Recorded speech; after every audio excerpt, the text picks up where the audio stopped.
दोस्तों अगर आप लोग सोच रहे हैं कि सर हमारा सेमेस्टर 1 की तरह ही हमारा सेमेस्टर 2 में भी एग्जाम होगी, तो सबसे पहले मेरे भाई आप लोग अपने मन में गलत धारणाएं जो बैठा कर रखे उसको निकाल दे। क्योंकि मेरे दोस्तों आप लोगों का जो मेजर पेपर 2 और मेजर पेपर 3 का जो एग्जाम होगी, वो आप लोगों का एग्जाम में जो क्वेश्चन होगा वो पूरा का पूरा पैटर्न चेंज देखने को मिलेंगे सेमेस्टर 1 की तुलना में।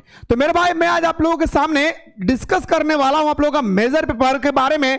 अगर आप लोग चाहते हैं कि सर मुझे बेहतरीन तरीके से तैयारी करना है तो अभी जाइए मेरे भाई प्ले स्टोर से मिसाइल क्लासेस के आपको डाउनलोड करें, और डाउनलोड करने के बाद बेहतरीन तरीके से दोस्तों यहां पे सेमेस्टर 2 का कोर्स अवेलेबल है। फटाफट ज्वाइन करके आप लोग बेहतरीन तरीके से दोस्तों हमारे साथ सुबह शाम जुड़ करके अपने तैयारी को मजबूत बना सकते हैं, वो भी देसी लैंग्वेज में।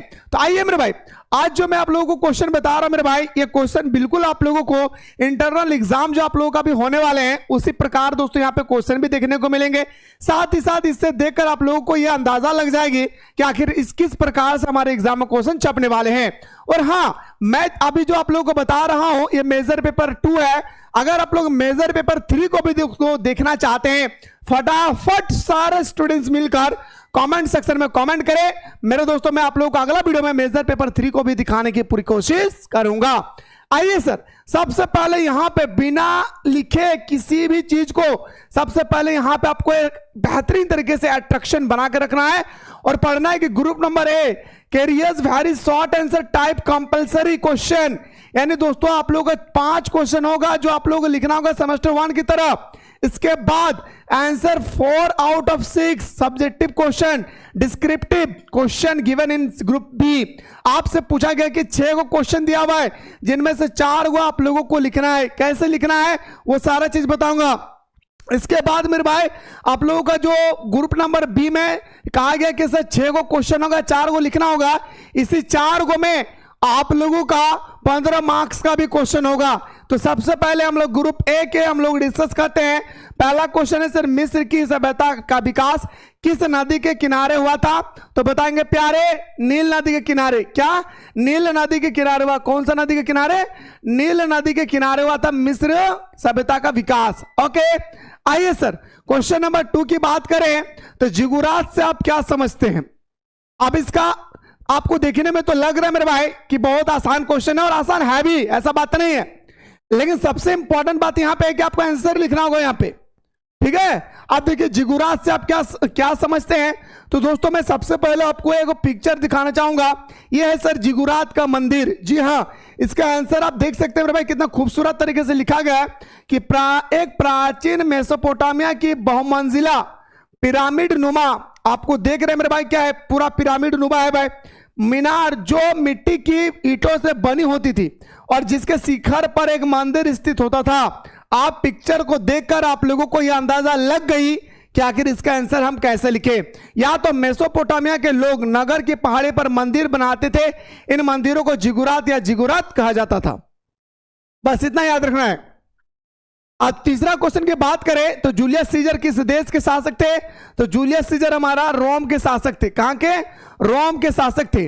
अगला क्वेश्चन में बढ़ते हैं सर, चाओ वंश का शासनकाल कब से कब तक था? इसका आंसर आप लोगों को मेरे दोस्तों कमेंट सेक्शन में बताना है। हड़प्पा सभ्यता में विशाल स्नानागार कहां मिला है? तो बताएंगे सर मोहनजोदाड़ो में। कहां पे? मोहनजोदाड़ो में। और एक बात याद रखिएगा प्यारे, आपके एग्जाम में हड़प्पा सभ्यता से 17 मार्क्स का क्वेश्चन आएगा, सॉरी 22 मार्क्स का क्वेश्चन आएगा, इसलिए हड़प्पा सभ्यता को हल्के में नहीं लेना है मेरे भाई। 22 मार्क्स का क्वेश्चन आएगा भाई, ठीक है। आइए सर अब सेक्शन बी की ओर मूव करते हैं। सेक्शन बी में जाने के बाद यहां से आप लोगों का सेमेस्टर 1 की तरह नहीं है, यहां पे आप लोगों का पूरा एग्जाम पैटर्न चेंज देखने को मिलेंगे। क्या चेंज देखने को मिलेंगे? गौर कीजिएगा। यहां लिखा है सर क्या, स्पार्टा का संविधान या अथवा इनमें से दोनों में से एक को लिखिए। स्पार्टा की सामाजिक संरचना, दोनों में से एक को आपको लिखना है भाई, ठीक है। चलिए सर यहां तक सब समझ में आ गया सर, दोनों में से एक को लिखना है भाई। इसके बाद यहां पे देखिएगा पॉइंट नंबर 3 में हड़प्पा सभ्यता की नगर निर्माण योजना, यह भी 5 नंबर का है, यह लिखिए। अथवा दोस्तों हड़प्पा सभ्यता का धर्म के बारे में लिखिए, ठीक है। हाँ ये लिखिए, या तो हमारा हड़प्पा सभ्यता की नगर निर्माण निगम योजना के बारे में लिखना है मेरे भाई, ठीक है ना। ये हमारा सेक्शन नंबर बी का था जो 10 मार्क्स का था। जब ग्रुप नंबर हम लोग बी में एंट्री करेंगे, अब यहां पे आप लोगों को गौर करना होगा भाई। जी हां, यहां पे आप लोगों को गौर करना होगा। सर क्या गौर करेंगे, सबसे इंपॉर्टेंट बात है। और कोई अगर बीएसके कॉलेज से है तो आप लोग हमसे मुलाकात कर सकते हैं, मेरा घर बीएसके कॉलेज के सामने ही है भाई, ठीक है। आइए सर, तो मिस्र की सभ्यता नील नदी की देन है, विवेचना करें, ठीक है।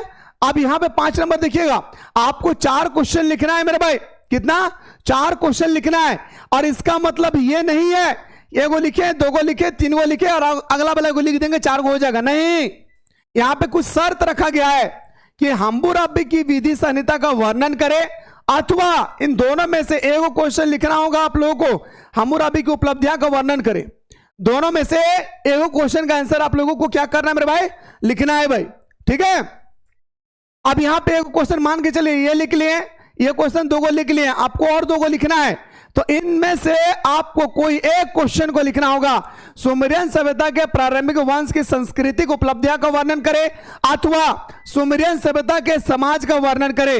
तो यहां पे एगो लिखेंगे तो आपका 3 को कंप्लीट हो गया मेरे भाई, ठीक है। चौथा क्वेश्चन की ओर बढ़ते सर। चौथा क्वेश्चन है कि शाक वंश का कालीन सामाजिक स्थिति का वर्णन करे, अथवा चाव वंश का सामाजिक स्थिति के बारे में वर्णन करे, ठीक है। इसके बाद सर आप लोग देख लेंगे, यही सर हमारा क्वेश्चन आंसर था जो मैं आप लोगों को मेजर पेपर 2 में बेहतरीन तरीके से डिस्कस करवाया। मेजर पेपर 3 भी देखना चाहते हैं तो कमेंट सेक्शन में फटाफट जाकर के कमेंट करें, ठीक है।